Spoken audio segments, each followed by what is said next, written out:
Marine Reacts to Helsreach, Part 9, by Richard Boylan. As always, I'm going to be leaving a link to the original video channel down in the description below, so go ahead and make sure that you check them out. So Part 7, the main thing that really focused on that one was Grimaldus' speech. Really got you motivated, it got me motivated, pointing at the orcs saying like this is all they're sending at us, you know. They don't really think too much of us, let's go ahead and show them what the fuck we can do, essentially. Now, Part 8, got into the actual battle. You see the orcs flying, some flying over, some just charging straight in. I really also like the scene that people have been pointing out, that the part in the audiobook version where you don't really get to see where that female Imperial Guard is dying. The guy who was apparently who didn't like humans, right, or like your basic regular human, actually showed some, I mean, you can call it compassion, but at the very least you can at least say that it was respect, that someone who, even though a space marine has all these advantages, still someone who was like as small as her was still able to fight alongside them and even give her life in the process. So at the very least there's quite a bit of respect that it seemed like he was showing, and the way Richard Boylan did it, and people also discuss it as well, how he could translate that emotion and just basically communicate it without verbalizing it, because there wasn't any words, it was just action. So excited to see kind of what happens in Part 9, see if they get more into the actual battle, but let's go ahead and get to the actual video. But before we do, don't forget to like, subscribe, really does help me out a lot. Hit that notification bell right there, so you get notified every time I do upload. Sometimes I'll upload twice a day. Now working on them in the evenings and releasing them early the next day. That way when you all wake up, you're fresh in a video first thing in the morning. So without further ado, let's go ahead and see what Helsreach Part 9 has in store for us. Hades' hive will not survive the first week. What is coming in system now far exceeds what has laid waste to the planet before. The other hives must be reinforced 1,000 times over. Hades will burn.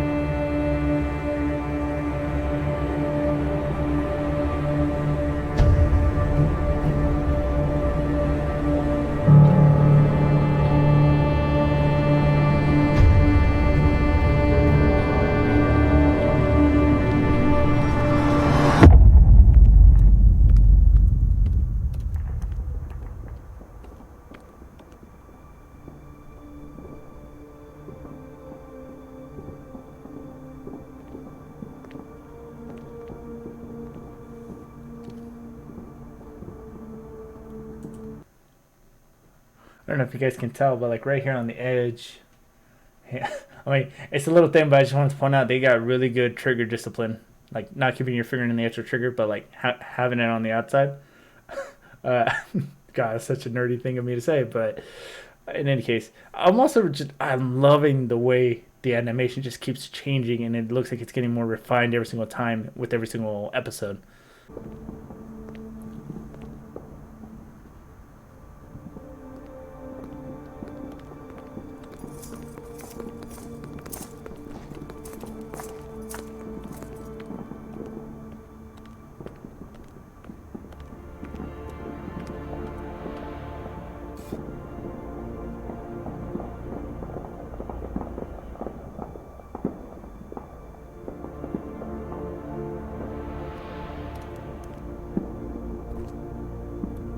Syria Tyro, greetings.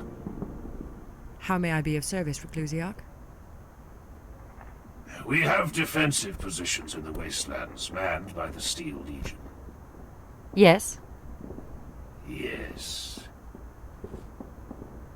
I was informed today exactly what is stored in the underground hangar of the D-16 West Outpost, 98 kilometers to the northwest of the city. None of our briefings mentioned it was a sealed Mechanicus facility. Do you know your history, Adjutant Tyro? I have studied several of the decisive battles of the First War. Then you will know what Mechanicus weapon was designed and first deployed here. I don't think you can be right. Perhaps not. But I intend to learn the truth for myself. One of our gunships will carry a small group to D16 West in 1 hour. But it's sealed. It will not be sealed for long. It's Mechanicus territory. I do not care. If I am right in my suspicions, there is a weapon there. As far as when she said it's Mechanicus jurisdiction, I believe she said jurisdiction, or at least their stuff. I believe it was that they let the Mechanicus Adeptus be able to kind of do their own thing because they're the ones that make the technology. But I would assume at least Space Marines would still be considered somewhat above them, in a sense, I believe. But in any case, still, damn, because I'm watching the Black Templars as well from Baldermort's Guide to Warhammer, and just, oh god, he hyped these guys so much more for me, and then it really excited to just see the rest of Helsreach. So let's get back. I want that weapon, Syria Tyro, and I will have it. You can't leave the city before dawn. The The enemy... enemy will not break the city walls in the first day, and Bayard, Emperor's champion of the Helsreach Crusade, will command the Templars in my absence. I can't allow you to do this. It will enrage the Mechanicus. I am not asking for your permission, Adjutant. I am asking if you wish to come with us.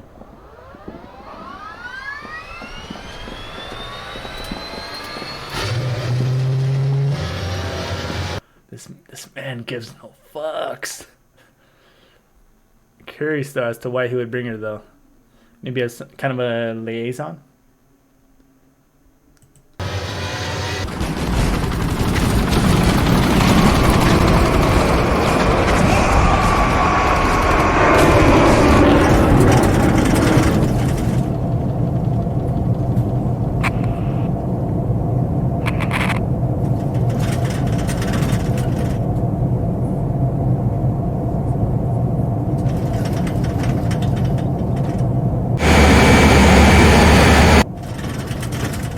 Try not to get us shot down. Brother, does anyone ever laugh at your jokes? Humans sometimes do.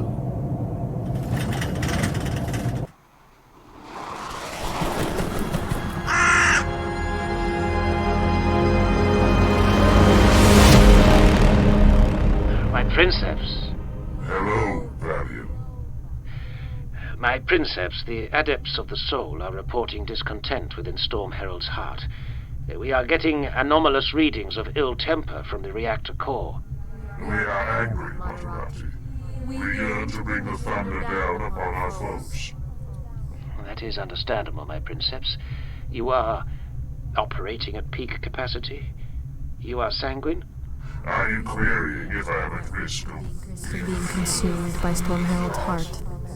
Maintenance adept, attend to the princeps vocalizer unit. I trust you, my princeps. Forgive me for troubling you.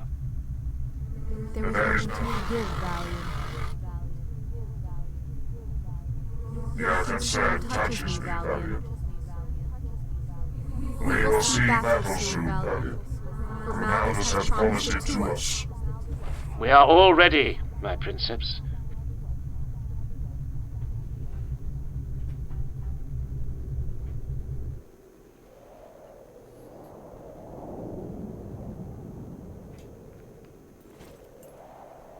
Andre? What is it now, eh? I'm busy, okay?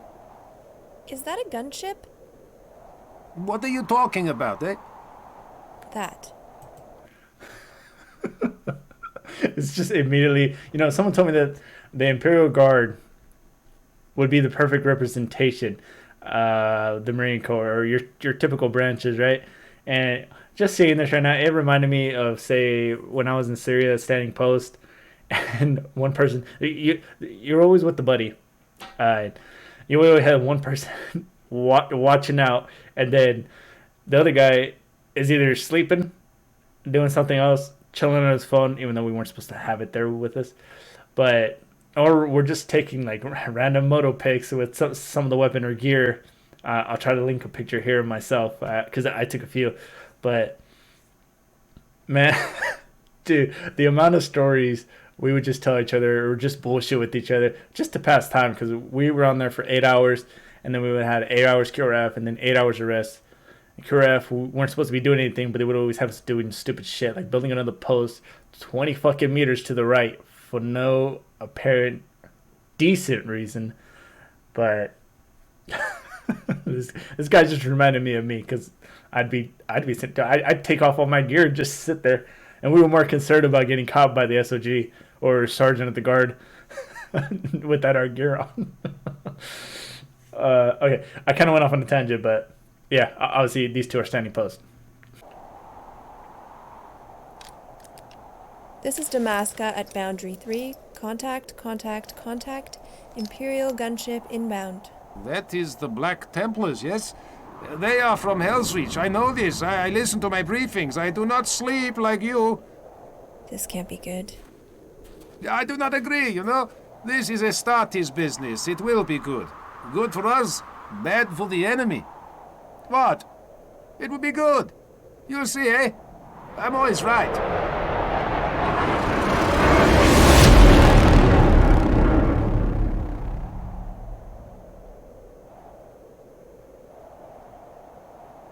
Should we, salute? Is that what you're supposed to do? I don't know. Just stand at attention. Captain. God, that's another thing, man. As soon as, I never paid a whole lot of attention as to that part of the etiquette.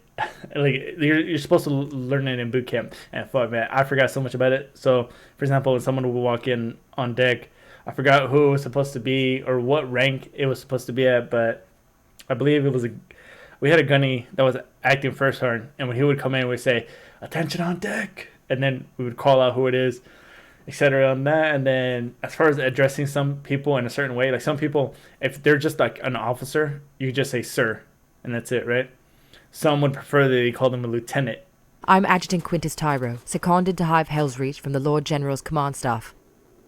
With me are Reclusiarch Grimaldus and Master of the Forge Jurician of the Black Templars chapter. Greetings. We've come to enter the installation. Forgive me. Is this a joke? Far from it.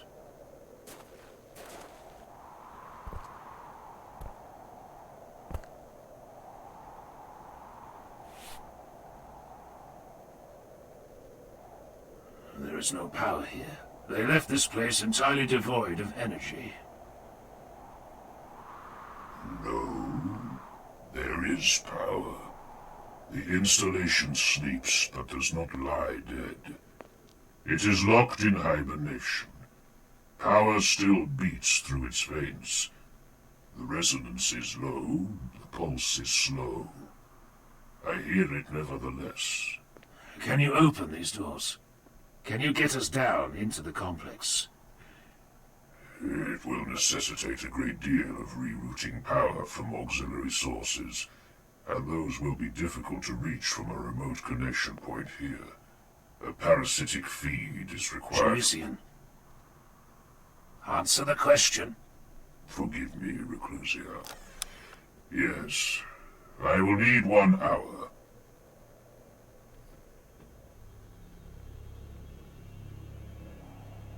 Digging for secrets in the sand, yes? Well, that is not going to make the Mechanicus smile, I think.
This is a magnetic field stabilizer housing. What does it do? It houses the stabilizers for a magnetic field generator.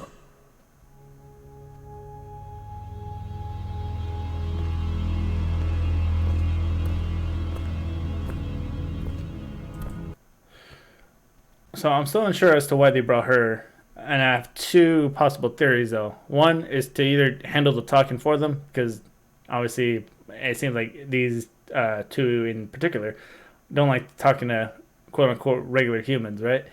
And or they're thinking that maybe they might need some kind of clearance possibly to be able to access, and obviously if you have clearance that'd be a lot quicker than instead of maybe like hacking it or blowing it up. Although blowing it up could be an option, but you wouldn't be able to know what kind of extra damage that you might do, possibly even to the actual weapon that they're trying to look for.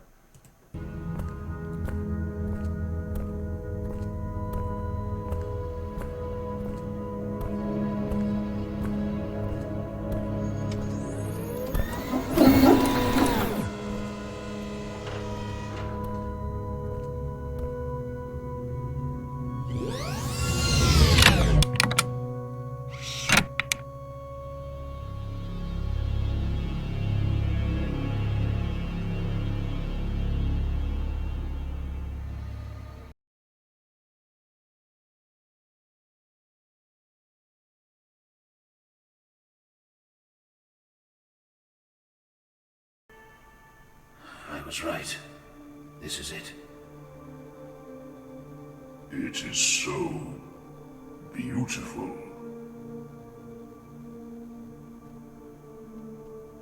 It is magnificent. This would survive orbital bombardment. It is void shielded, armored like no bunker I have ever seen, and sealed with a billion or more individual codes. Can you do it? I have never witnessed anything so complex and incredible.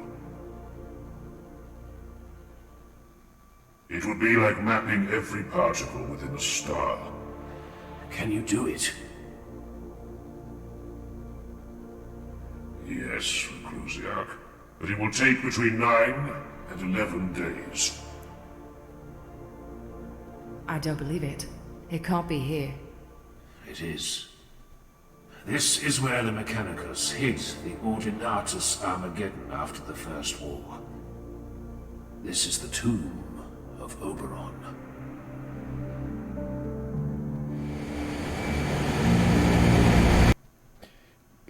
I don't know why the name sounds familiar. I feel like I've heard it, but I'm not drawing anything right now. So 9 to 11 days. Holy shit. And that's not even including if that means 9 or 11 days worth specifically in terms of like he has to be working on it nonstop, or it would just take roughly that long. Obviously, you would have to include like him eating, sleeping. Although I don't think they require as much as the normal human, from what I remember. But I'm assuming this is going to be like a little flashback of Oberon. And the way they were describing it, as far as being able to withstand like bombardment and shields, possibly a type of ship. So maybe not a weapon, but more of a some kind of ship that probably has really great weapons as well. I'm guessing though. Reclusiarch! Grimaldus, speak. The old man's predictions were correct, as you suspected. The enemy is annihilating Hades' hive from orbit. It is crudely done. Standard bombardment with mass drivers to hurl asteroids at a defenseless city. A dark day's work, brother. Will you return soon? We are on our way back now.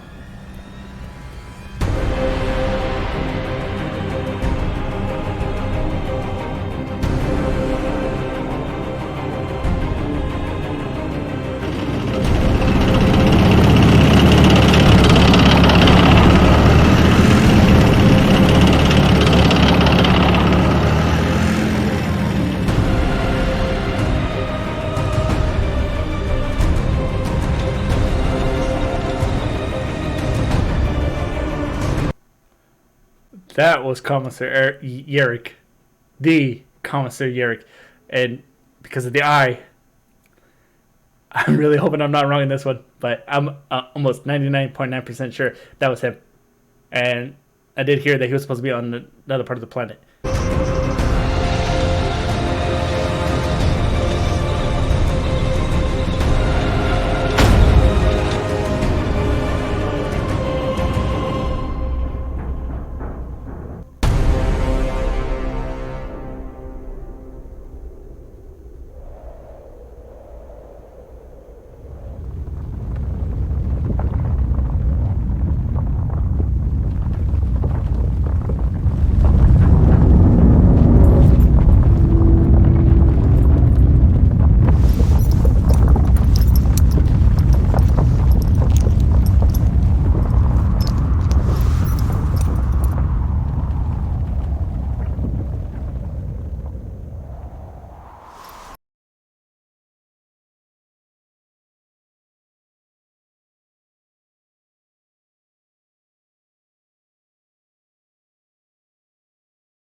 Big ass fucking sandstorm, man.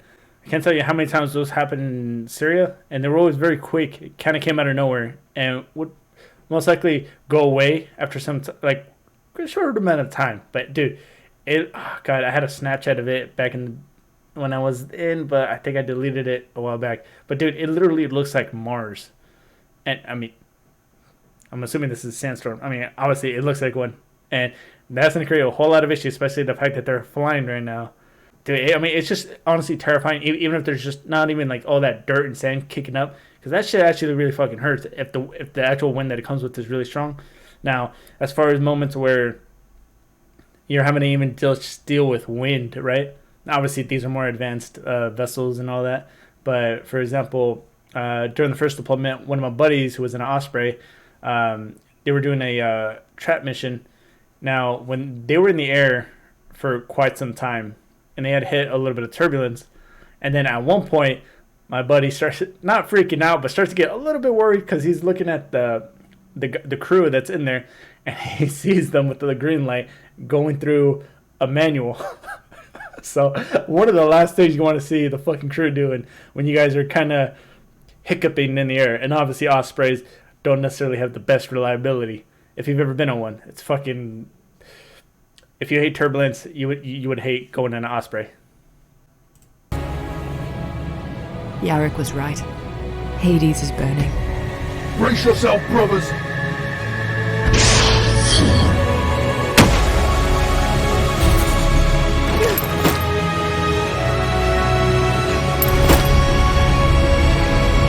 He literally just said, "Brace yourself," and he said, "I'm gonna open the door." What are you doing, bro? I feel like this. There's only like 2 minutes left, but I'm gonna go ahead and make an assumption right here. Maybe the ship's gonna go down, and then they're gonna have to fight their way back to Helsreach. I'm assuming, or maybe nothing happens and they just make it back.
first off, it's almost done, I know, but the fucking Titan's finally gonna. It looks like he's finally gonna get some action, or she. Because I feel like one of those Titans can, in my opinion, at this point, from what I know, I feel like that one Titan can destroy all the orcs. Just 'cause the sheer amount of size, the firepower that it has, and not to mention, I've heard in the comments, and this was consistent, was that there was 18 of them. Now, obviously, I know that they're not all centralized into one specific location, most likely. That they're probably spread out throughout the world. But even one of them feels like it could at least demolish the ones on the ground.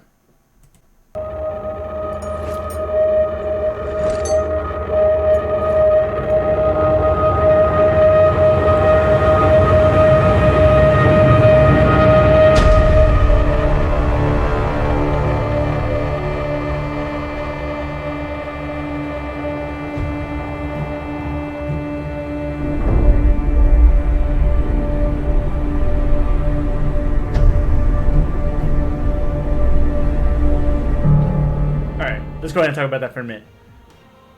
Now, the very ending, obviously you saw the big explosion. So not a sandstorm, just the concussion wave of whatever it was. First thing that came to mind since I saw a mushroom cloud. I don't know if nuclear would be the best thing to describe it, but so was that area, and if I'm butchering this, let me know. Was that the area that was supposed to be Hades, right?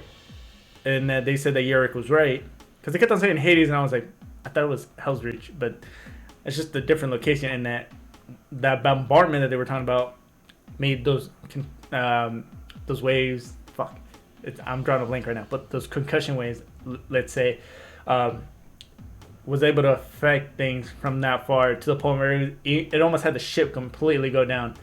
And then I'm not gonna lie, I got a little hyped when they finally got it to work and they finally managed to take control of it. Now, as far as the Titan is now going to get involved, which is going to be exciting to see how just devastating it can actually be in actual combat. But also seeing that I can't remember the name right now, but the apothecarian, the guy who's trying to get to Oberon and open that door. I mean, honestly, my first thing is it's going to be a vessel, just because of the way they were describing it. I wonder how long is it going to really take him to actually do it. Is it going to be in part 10, or I've seen that there's part 11, part 12, and a part 13 still. And 13 is supposed to be the finale. So I don't know if it's going to be one of those moments where it's like it comes out in the nick of time at the last moment, the last little critical point where they really need like a miracle to happen. And I still don't know, like, are some of them going to die? Is Grimaldus going to die? Because it seemed very foreshadowy in the beginning. Now, this whole thing, man, it's getting me insanely so hyped. Especially right now, I'm learning about their history and their background. Just the fucking cojones of these guys.